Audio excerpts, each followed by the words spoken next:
ইন্নাল হামদুলিল্লাহ ওয়াসসালাতু ওয়াসসালামু আলা রাসূলিল্লাহ আম্মা বা'দ। আপনি কি জানেন আপনার মৃত্যুদণ্ডের আদেশ জারি হয়ে গেছে? যে কোনো মুহূর্তে আপনার উপর নেমে আসতে পারে মৃত্যুর ভয়াবহ বিভীষিকা। আপনি হয়তো মজে আছেন দুনিয়ার রং তামাশায়, বন্ধুদের সঙ্গে আড্ডা দিয়ে হাসি আনন্দে কাটছে আপনার দিন। আপনার নামাজের কোনো খবর নেই, শেষ কবে কুরআন তেলাওয়াত করেছেন তাও আপনার মনে পড়ে না, গুনাহের স্বাদে বিভোর হয়ে আছেন। ভাই আমার, মরণের কথা কি আপনার মনে পড়ে না?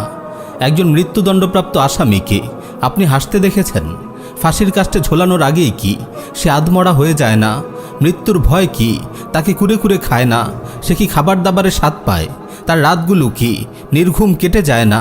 নিরেট মাতাল না হলে এমন একজন লোক কিভাবে হাসি আনন্দে দিন কাটাতে পারে? আমরা কি তাহলে দুনিয়ার রূপরস গন্ধে মাতাল হয়ে গেছি? একজন মৃত্যুদণ্ডপ্রাপ্ত আসামির তো অন্তত এতটুকু জানা থাকে তার মৃত্যু কোন দিন কোন সময়ে হবে। ভেবে দেখুন তো আমাদের অবস্থা তার চেয়ে কোন অংশে ভালো? আমরা তো জানি না কোন মুহূর্তে আমাদের মৃত্যু হবে। ঘর থেকে বের হওয়ার সময় কি আপনি বুকে হাত দিয়ে বলতে পারেন আপনি জীবিত, ঘরে ফিরে আসতে পারবেন? রাতে ঘুমানোর সময় কি আপনি বলতে পারেন আগামীকালের সূর্যোদয় আপনি দেখতে পারবেন? মৃত্যু কাউকে পরোয়া করে না। নিষ্ঠুর এই মৃত্যু না ছোটদের স্নেহ করে, না বড়দের সম্মান করে, না কোনো খান বাহাদুর বা চৌধুরীর পরোয়া করে, না কোনো প্রতাপশালী বাদশার দরবারে ঢুকতে অনুমতি নেয়। আপনি যেখানেই চলে যান, যত দূরেই চলে যান, যত সুরক্ষিত দুর্গেই অবস্থান করুন না কেন, মৃত্যু আপনাকে পাকড়াও করবেই। কোরআন কত কঠিন ভাষাই না বলছে, আইনামা তাকুনু ইউদরিকুমুল মাউতু ওয়ালাউ কুনতুম ফি বুরুজিম মুশাইয়াদা। তোমরা যেখানেই থাকো না কেন মৃত্যু তোমাদেরকে পাকড়াও করবেই, যদিও তোমরা সুদৃঢ় দুর্গের ভেতর অবস্থান করো।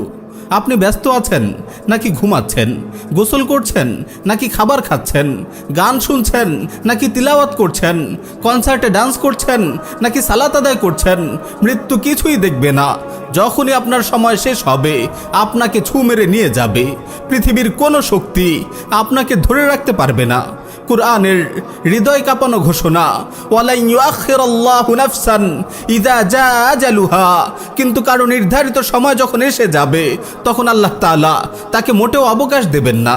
আপনি কি দেখেননি উত্তাল কনসার্টে মাইক্রোফোন হাতে গান গাওয়া গায়ককে হঠাৎ মৃত্যুর কোলে ঢলে পড়তে? আপনি কি দেখেননি বিয়ে বাড়িতে হাসি আনন্দের মাঝে হঠাৎ কাউকে হাত পা ছুঁড়ে তরপাতে তরপাতে ঠান্ডা হয়ে যেতে? আপনি কি দেখেননি টক শোতে কিংবা লাইভ কনফারেন্সে কথা বলতে বলতে কাউকে হঠাৎ নীরবে ঘুমিয়ে যেতে? আপনি কি দেখেননি নিশ্চিন্ত মনে হাঁটতে থাকা পথচারীকে হঠাৎ দুমড়ানো মুচড়ানো লাশে পরিণত হতে? কিছুদিন আগে চট্টগ্রামের সীতাকুণ্ডের সেই ভয়াবহ বিস্ফোরণের কথাই ধরুন না।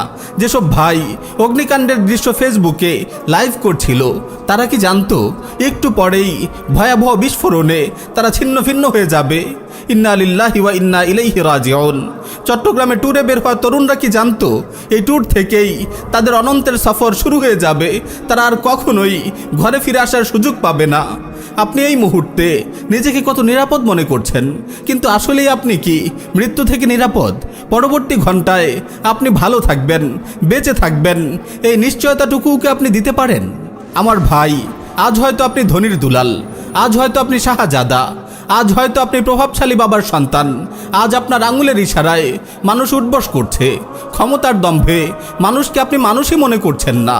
কিন্তু হুট করে আপনার নিঃশ্বাসটুকু বন্ধ হয়ে গেলেই আপনার নামটিও মানুষ আর মুখে নেবে না।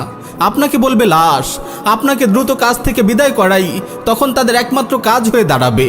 আপনার শরীরের রং বেরঙের জামা খুলে তারা সাদা কাফন পরিয়ে দেবে। বিলাসবহুল প্রাসাদ থেকে তুলে এনে আপনাকে রেখে দেবে অন্ধকার কবরে। আপনার সাথে তো দূরের কথা, কবরের উপরও তারা একটি রাত কাটাতে রাজি হবে না।